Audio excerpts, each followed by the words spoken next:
Good afternoon, all the beautiful souls from Rafia's Cooking and Blogs. আর তোমরা তো জানোই তোমাদের একটি ফলো এবং লাইক বাটন আমার এই পেজটিকে অনেক দূরে এগিয়ে নিয়ে যাবে, তাই ভিডিও শেষ করে অবশ্যই মনে করে লাইক ফলো বাটন দেবে। তো আজকে আমি কি রান্না করলাম দুপুরবেলায় সেগুলো তোমাদের সাথে শেয়ার করছি। কে কে কাঁচা কুমড়া দিয়ে চিংড়ি মাছ এভাবে মাখো মাখো করে রান্না করে খেতে পছন্দ করো? আমার তো ভীষণ ভালো লাগে, আর সেই রেসিপিটি তোমাদের সাথে আজকে শেয়ার করছি।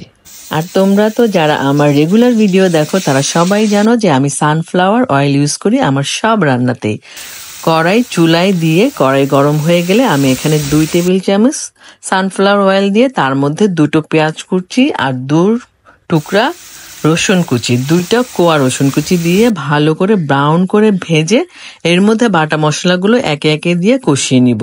2 চা চামচ পেঁয়াজ বাটা, আধা চামচ রসুন বাটা, আধা চামচ জিরা বাটা, এগুলো দিয়ে অল্প একটু পানি দিয়ে ভালো করে কষিয়ে নিব।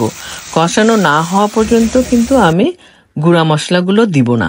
কষানো হয়ে গেলে আমি এখানে 1 চা চামচ মরিচ গুঁড়া, 1 চা চামচ ধনিয়া গুঁড়া, 1 চা চামচ হলুদ গুঁড়া দিয়ে ভালো করে কষিয়ে নিব এবং 2 চা চামচ লবণ দিব।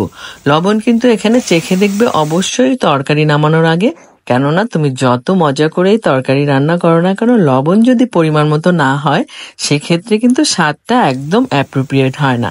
সেজন্য লবণ অবশ্যই চেখে দেখা উচিত। আর যারা রান্না করতে করতে একদম পারদর্শী হয়ে গিয়েছে তাদের কথা তো আলাদাই। আর এভাবেই ভালো করে কষিয়ে যখন একদম তেল উপরে উঠে আসবে তখন মনে করবে মশলাগুলো কষানো হয়ে গিয়েছে। আর ঠিক তখনই আমি এই কাঁচা কুমড়োগুলো যে আগে থেকে কেটে রেখেছিলাম কিউব কিউব করে, সেই কুমড়োগুলো দিয়ে দিব।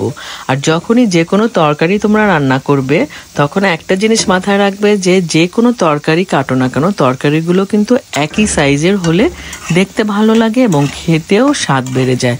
কেননা দেখার উপরেও কিন্তু মানুষের ব্রেনটা কাজ করে যে এই তরকারিটা কতটুকু স্বাদ হবে, আগে থেকে মাইন্ড সেট আপ থাকে। তো যাই হোক, এই যে আমি পাশের চুলোয় একদম গরুর মাংস রান্না করে নিচ্ছি আর তার পাশের চুলোয় এই চিংড়ি মাছ দিয়ে কাঁচা কুমড়ো দিয়ে রান্না করছি। আর আগে থেকে গরম করে রেখেছিলাম ঝোল দিব বলে, সেই ঝোলের পানিটা দিয়ে একটু নেড়ে চেড়ে আমি হালকা করে ঢেকে রাখবো 1 থেকে 1.5 মিনিটের মতো। বেশি ঢাকবো না, কেননা কাঁচা কুমড়োতে এমনি নরম, খুব তাড়াতাড়ি সিদ্ধ হয়ে যায়। ঝোলটা একটু টেনে আসলে এর মধ্যে একটা টমেটো লম্বা লম্বা করে কেটে দিয়ে দিব। যারা টমেটো খেতে ভালোবাসো তারা দিবে, আর যারা ভালো না বাসো তারা টমেটো দিবে না। তবে টমেটো দিলে অবশ্যই তরকারির একটু হলেও টেস্ট বাড়ে। আর ঝোল তরকারি আরো স্বাদ করার জন্য অবশ্যই ফোড়ন বাটা দিবে। এখানে আমি আধা টেবিল চামচের মতন ফোড়ন বাটা দিয়ে দিলাম। ফোড়ন বাটা দিয়ে এটা যেহেতু চিংড়ি মাছের তরকারি, খুব বেশি জ্বালানোর দরকার নাই, তাই একদম নামানোর আগে আমি চিংড়ি মাছগুলো দিয়ে দিলাম। চিংড়ি মাছগুলো দিয়ে 1 মিনিটের মতো জ্বালিয়ে তার সাথে কাঁচা মরিচ আর ধনেপাতা দিয়ে উপরে ভাজা জিরার গুঁড়া দিয়ে নামিয়ে ফেলবো। আর অনেকেই জিজ্ঞেস করো ফোড়ন বাটা আমি কিভাবে করি। ফোড়ন বাটা করতে হলে অল্প পরিমাণ কড়াইয়ে তেল দিয়ে, তেলটা যখন গরম হয়ে আসবে তার মধ্যে 2টো পেঁয়াজ কুচি দিবে, 2-3 কোয়া রসুন কুচি দিবে, অল্প একটু তেজপাতা ছিঁড়ে দিবে, সাথে আস্ত ধনিয়া আধা চা চামচ, আস্ত জিরা আধা চা চামচ, এগুলো খুব ভালো করে ভেজে নেবে। একদম ব্রাউন হলে একটু দেখবে যে ভাজার সময় মচমচ করছে, ঠিক তখনই নামিয়ে নিয়ে বেটে নেবে, আর সেটাই হয়ে যাবে ফোড়ন বাটা। আর এই যে সব রান্না শেষে একদম হাঁড়ি পাতিল নিয়েই খেতে বসে গেলাম। বোম্বাই মরিচ দিয়ে ভাত খাওয়া, কে কে বোম্বাই মরিচ পছন্দ করো? কাঁচা কুমড়া আর চিংড়ি মাছ দিয়ে তরকারি রান্না করেছি আর বোম্বাই মরিচ দিয়ে খেয়ে নিচ্ছি।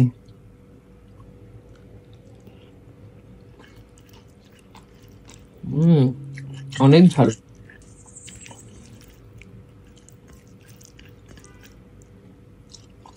আর একদম নদীর তাজা চিংড়ি মাছ, খুব সুস্বাদু এই চিংড়ি মাছগুলা।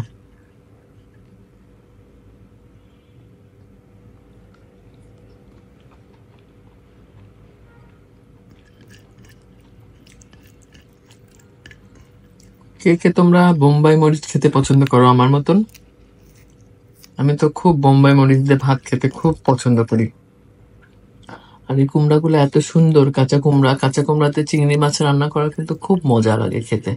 শীতের মধ্যে একদম তাজা এই যে কাঁচা কুমড়া আর চিংড়ি মাছ দিয়ে এরকম হালকা মাখা মাখা ঝোল করবা, খুব ভালো লাগে খেতে।